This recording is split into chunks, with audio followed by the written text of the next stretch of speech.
The ruling All Progressives Congress, APC, will on Saturday flag off its campaign at the Teslim Balogun Stadium in Lagos as it continues its quest to convince the electorate to keep faith with the party beyond 2023.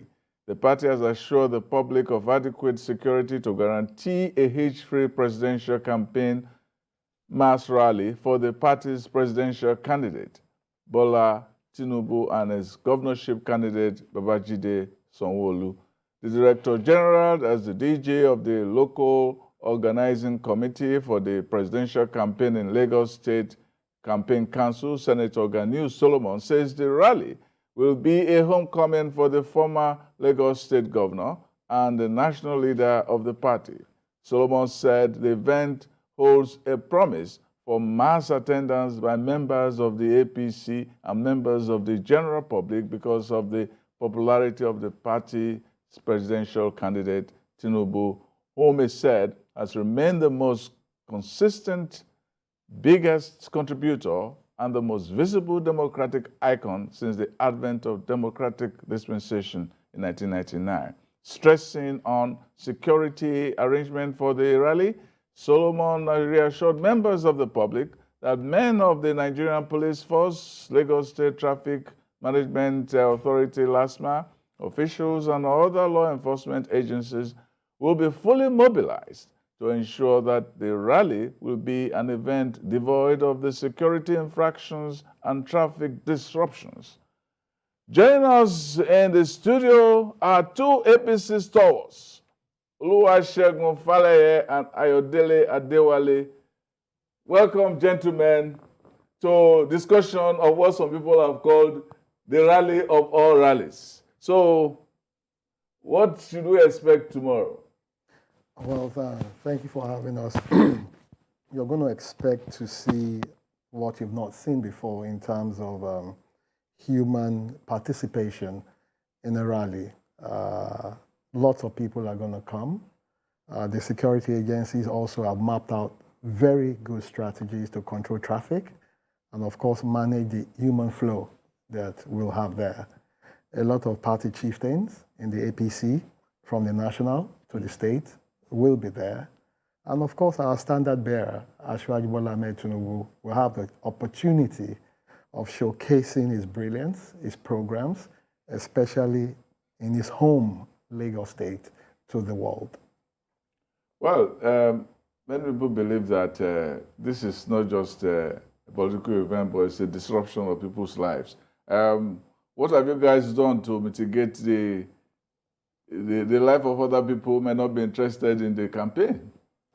We've done a lot. The party, working with the state government and all stakeholders, have put in place necessary procedures to mitigate the impact that the rally might cause on traffic and vehicular movement.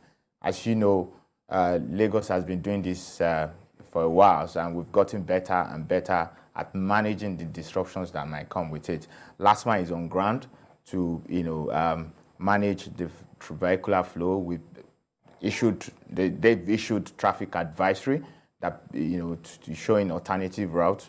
The other law enforcement agencies are also involved in the planning to ensure that there's minimal disruption to people's lives and activities for tomorrow. Talk about the mobilization for the Saturday rally. Well, basically, mobilization is cut across disseminating information via social media, one-on-one contact. And party members are so happy. They've been looking forward to this opportunity of seeing Asiwaju at close range again. You know, Asiwaju is beyond Lagos now. It's for all Nigerians, and he has been journeying across states and all of that. And the Lagos populace are yearning and looking forward to this auspicious occasion to have an opportunity to speak with him, see him, and perhaps feel him as he moves around. Yeah, but still talk about mobilization. There are so many groups in Lagos, and tell me, how do you guys really get all of these people together? Because the other day there were rallies for youths that we saw. We saw rallies for women, and they were just one part of Lagos. Now, tell us about coordination. The coordination is very apt. the APC party, led by Pastor Cornelius Ojelabi, have its tentacles touched down at 20 local government and 37 LCDAs. And we have numerous support groups in their hundreds, also touching base at the party. And myself being the organizing secretary, I've been reaching out to all of them, and all party ESCO, the PRO, the woman leader, the youth leader, every one of us have been galvanizing several strategic meetings and having one-on-one discussion with people. And we've been using all systems to get to people, and the APC party is very organized. The people are very, very receptive, and we do our things in unison, so you're not going to have any problem. What do we expect to see at the rally? We expect to see a very vibrant I mean, APC. in terms of the programs and what do we expect to... That's all. You expect to see a vibrant rally where the members, the thousands and millions of our supporters that are becoming are energized, because essentially the rally is to energize the base, is to bring forth our supporters in one location where the candidate will speak forth about his programs, his program on security, his program on economy, his program on health and education, so that these supporters can then go into their environment, into their community, door to door, propaganding these messages to disseminate it down into the community. So it is also a coming out party, second coming out party as it were for the governor of Lagos State, Sowoolu, and so on. So there was an exhibition attended a few days ago. I don't know why it's still running on the island, in which Dayo showcased what he has done in the past 3+ years and so on. Now, tell me what this means for the governor. I think what it means for the governor is particularly a flag off of his gubernatorial campaign activities. Yes. From now on, he'll begin to go into various communities to tell them some of the things that he has done in those particular communities. But I think tomorrow will be an activity for him to welcome all of the governors, all of the major supporters of the presidential candidate, showcase that Lagos is ready for this presidential candidate, that he was a city boy, as we call him, and showcase the support that the state has for him going forward. So for the governor, it's an opportunity, first of all, to demonstrate what he has done in healthcare, in road infrastructure improvement, in education, speak to those, and of course then show people that Lagos is really behind this presidential candidate. I was at a function a few days ago, and somebody was expressing concern about APC and Lagos, and saying that, for the past election cycles, Lagos has not been coming out to vote in good numbers, and that perhaps there is a concern that Lagos may not get the kind of votes that really the APC will really need, to really support Asiwaju's quest for the presidency. Like in the past election, you found out that there was apathy and so on. How do we move from that point to where you want to be? You must understand that human dynamics is not on a straight line. Sometimes the graph hitches up, comes down, stabilize, and move. But in this respect, the personality of Asiwaju is crowd pulling, and if you are watched or seen his political trajectory, especially during elections, the numbers have continued to grow. In 1999, he had a number. In 2003, the number grew, even despite the fact that the voters' turnout has not been very encouraging, even in recent years. In recent years, the percentages have been quite. That can be adjudged to some indices within the system, but as it is now, with the beavers technology there, and people having much enthusiasm towards the election and more trust in the system, it has jacked up the numbers of people who are participating. And like I said, Asiwaju's personality is also a catalyst to attract a lot of numbers. If you look at his movement across the country, we'll see that the numbers are increasing. Look at what happened in Ebonyi. I mean, who would have thought that the APC will galvanize such numbers? So the numbers are increasing. And you will see the numbers in Lagos. You'll be encouraged, more than encouraged about the numbers. And these numbers will also reflect in our electoral victory when the elections have come. We're also blessed to have a DG who is also grassrooted, Senator Ganil Solomon. You know that he was a former local government chairman, rose to his height, then became a senator after leaving the House of Representatives. So he's very grassrooted, and he has provided leadership and, of course, made sure that there are vehicles stationed all across various local governments to bring people down there and, of course, get people to participate more. The party is stronger as it is now, and we're going to do wonders. Can you speak to that same point? I think it's about personality. Asiwaju's personality, like we know, is very, very endearing. So we envisage that because of his participation on the ballot, there will be much more increased voters' engagement. And, you know, what I really want to know is, what is the party doing to really galvanize? Because what you guys are saying is that you are hoping that his personality will galvanize. No, we never mentioned hope. We never mentioned hope. We're not hoping. If the rallies of this nature that is being organized tomorrow, that of course will now be taken up by the organizing secretary, the party, the local communities, and continued, going there.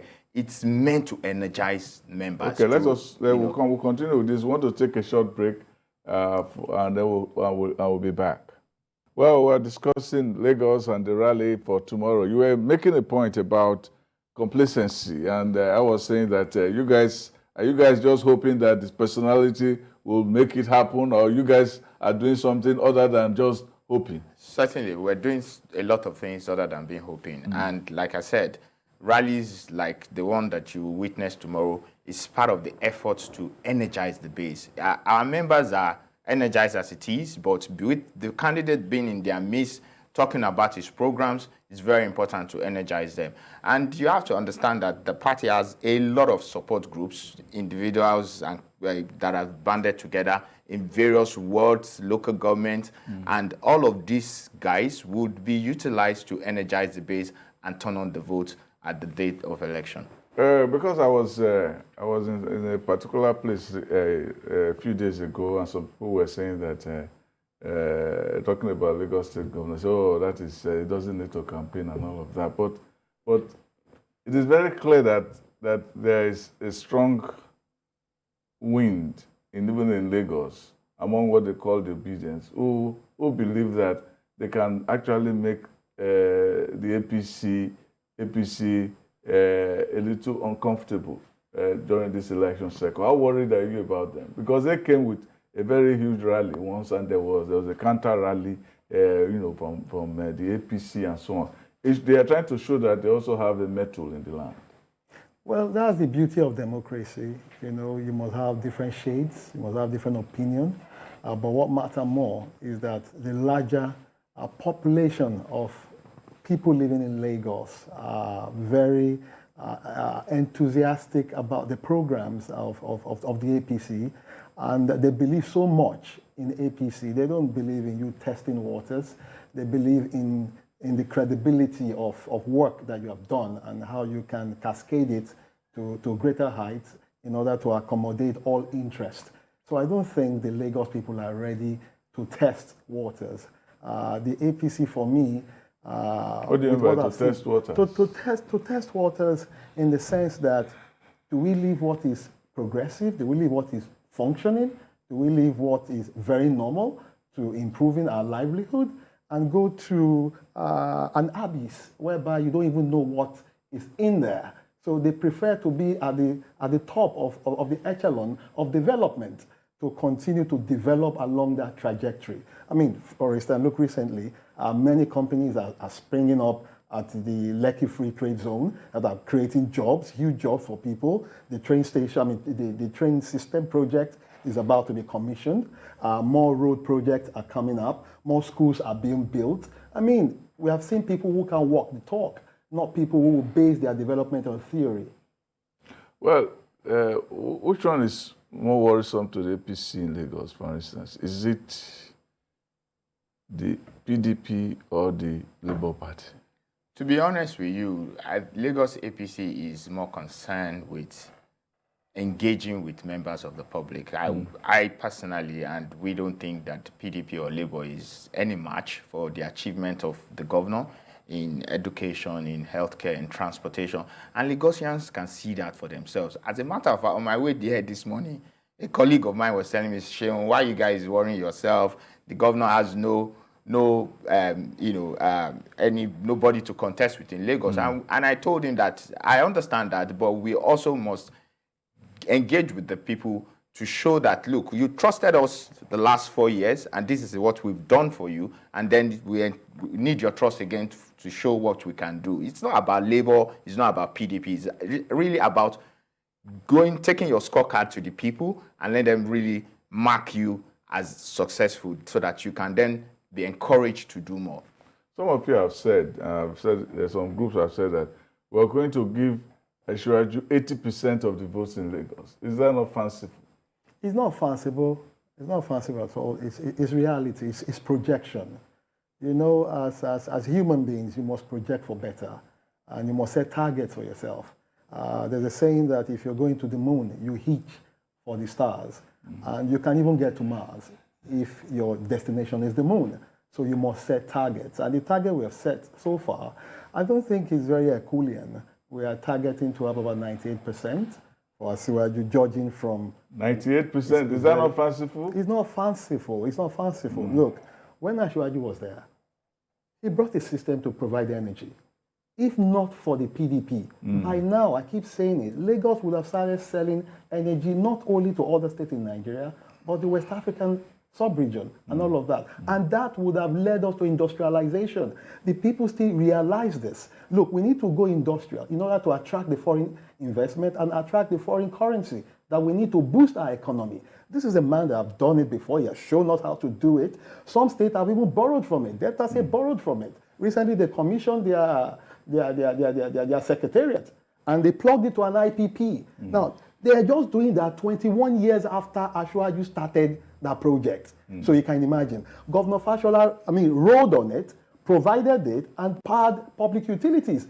Governor Fashola wanted to power the whole of Marina. It was still the same PDP that restricted that and say that whatever you produce, you must inject it into national grid. But now you are coming to see Asiwaju be president, have his National Assembly with him, create laws that will enable more private sector people to come in and produce energy, even down to the local government. We'll have a lot of players in that. And what do you think will happen to our economy?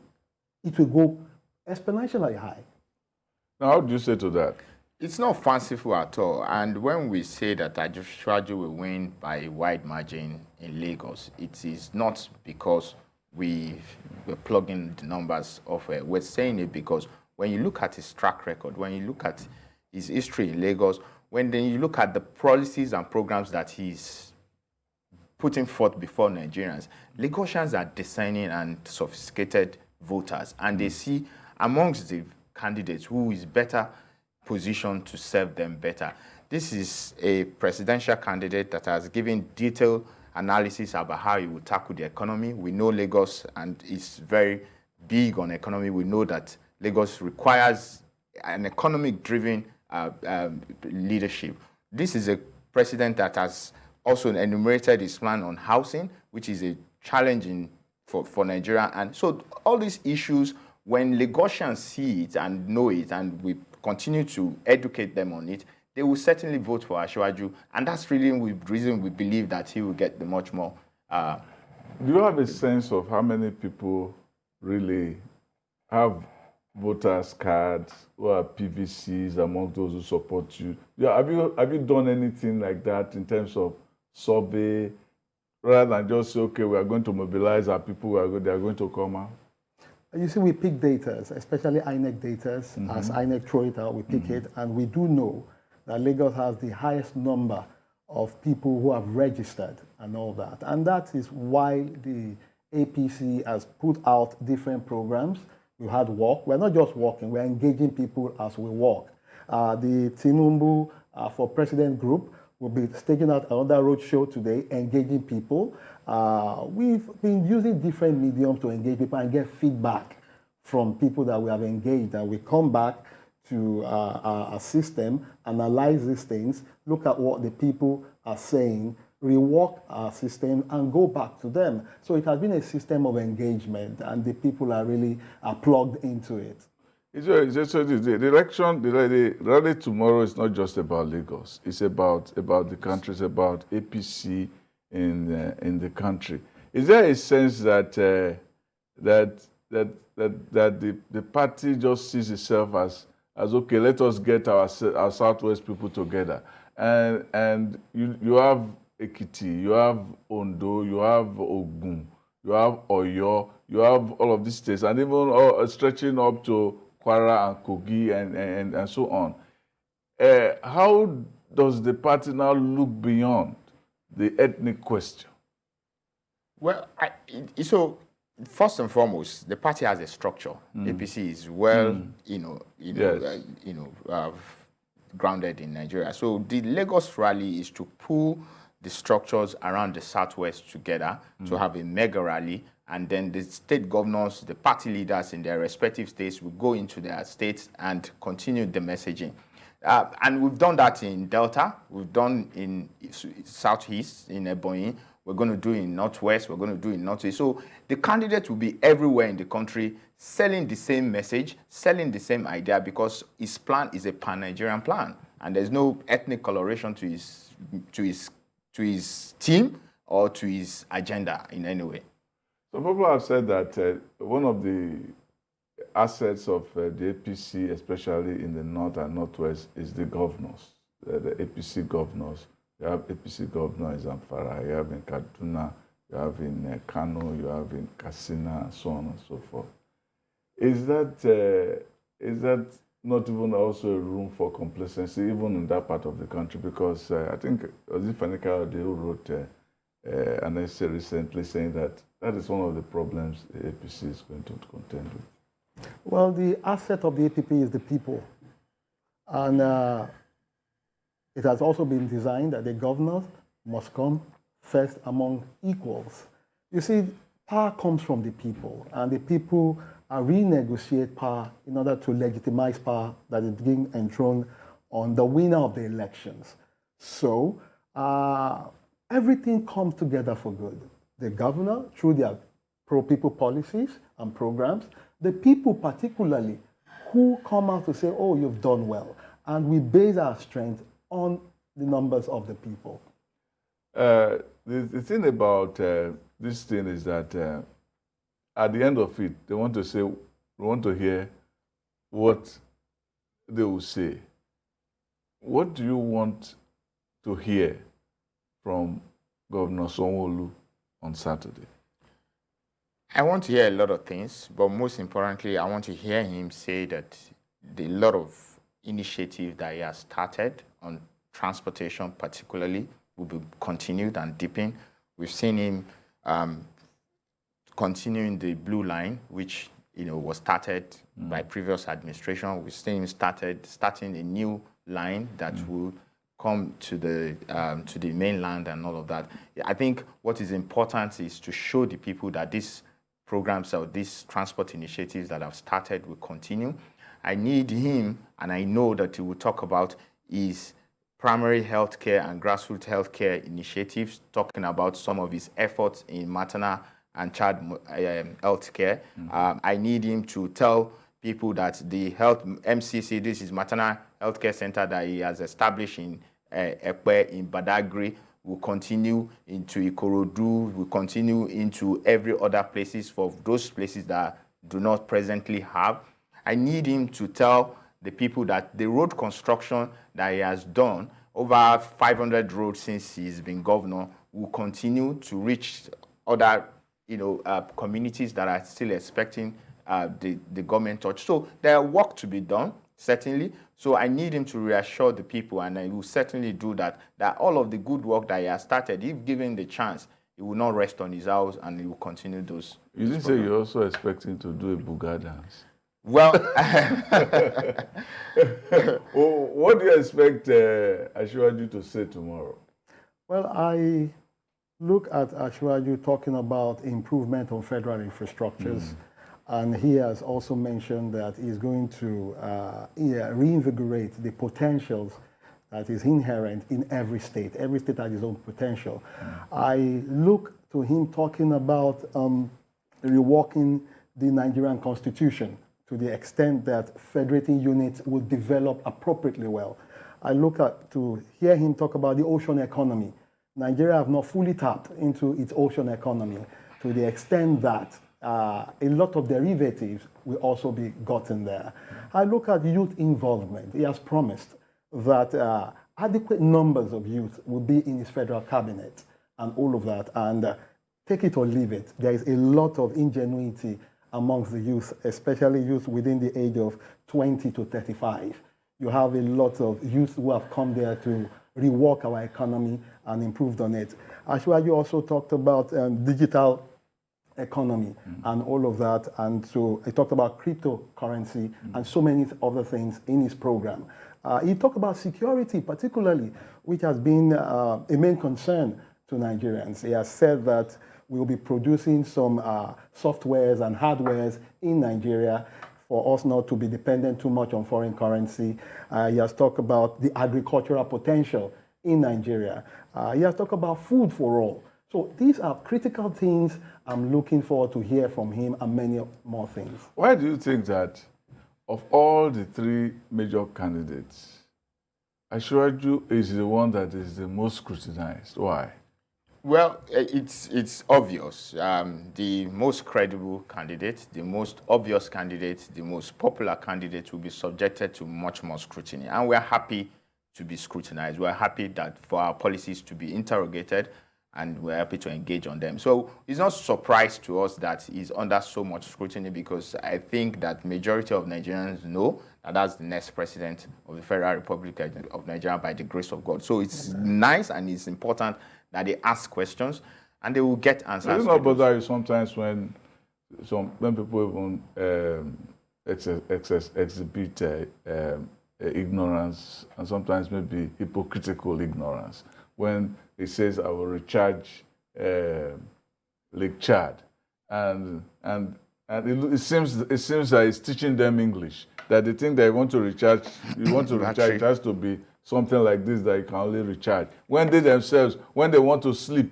they say, I want to go and recharge. They don't know that they can even recharge, that to recharge Lake Chad also mean you put in water there, transportation, commerce, lifestyle, and all those things that were there before. Because that was Lake Chad itself was a civilization on its own, and so on. But yeah, it keeps doing that. It was the same story with communion, church right, and communion, and some people turned it into an ecclesiastical matter, and so on and so forth. Does it bother you? Is it a reflection of the political thinking, or is it a reflection of mischief, or is it ignorance? I think it's a mixture of all of this, but most importantly, I think I attribute it to mischief, political mischief, because some of these guys that are making these insinuations actually do know what the issues are, and they know what he's talking about. But people, under political environments, insinuate one thing or the other. But we must stay on the message, and the message for Nigerians is that Asiwaju is going to bring about an industrial revolution of the country, taking into cognizance every region, comparative advantage. And Lake Chad is no different from what will happen in the Southwest and all of those. The most important thing is to focus energy on every region's comparative advantage, and that's what Asiwaju is going to do. Yeah, he's talking about his industrial hub from one place to the other. One day I questioned him and asked him, what is the most important part of his own agenda? He said, power. How do you think what power plays in his manifesto? You see, God in his magnanimity understood the essence of energy that is said to be power. In his creation, the first thing he did for this world, he said, let there be light. And once you have energy, it drives the system. So Ashwaji knows that too well. And he has been working on that, like I said earlier, for over 21 years. So if somebody have been inging to have his hands on the plow in order to give this opportunity to Nigerians, why don't we allow him to come on board? And in the power sector, the energy sector, technology has improved so much. We're talking about renewable energy, sustainable energy, and these are things that he needs to focus on in order to reduce the emission, reduce the disaster situation that we're having here, work with foreign nations, in order to also win carbon credit for Nigeria. And aside from that, there are so many areas where we can derive this energy from. Look at the flood disaster that we just witnessed recently. We need more dams. He's looking at that also. By the time you build more dams, you harvest energy from the wind, even from the current under the sea and the river, and all of that, from biogas. So many things are going to be done. He has a blueprint on this. As soon as he hit the ground, like Governor Jack Conde, you are going to be seeing exponential development in all sectors in Nigeria. If I may speak to his ideas on power, because it's very important. And I think it's important to understand that the sort of investment, the quantum of investment that the present APC has gone in power is very significant, and they will serve our government, the government of Ashwaju coming very well. And that investment is in the transmission capacity of the Nigerian power system. Beyond that, one of the most important power elements for Nigerians is the issue of estimated billing. Ashwaju has said that under his government, there will be no more estimated billing because investments will be made in metering and to ensure that every power that is utilized by every household will be metered, and then that payment will be made appropriately. It's very important. And also speaking to industrialization, manufacturing, and job creation is idea that all of the subcomponents that would use to generate power, meters and all of that, cabling and all, will be manufactured locally. It will provide incentive to galvanize the industries that will produce that, create jobs, and then stop all sort of importation that we do that is negating our income. Some people need to understand what you mean by the credit system, what it means to, what it wants to do by it. I hope that it will continue to say it because some people don't understand what it means by saying that it's going to create credit in the system. You see, the credit system affords opportunities, and it reduces the yoke on the end consumers. The credit system in Nigeria has not been very good. I assure you, being an economist and an accountant, and I've lived abroad in higher climes where these things work. He has promised that this will happen in Nigeria. I mean, why must you buy a certain item for millions of naira, whereby if you're well engaged and the right framework is put in place, you can have a credit system to own it. Why would I want to buy this phone for 1 million naira? I mean, for instance, well, I can get the credit system so that by the time the company is bringing the latest of it, I can trade it in while my credit system is still there to obtain a new one.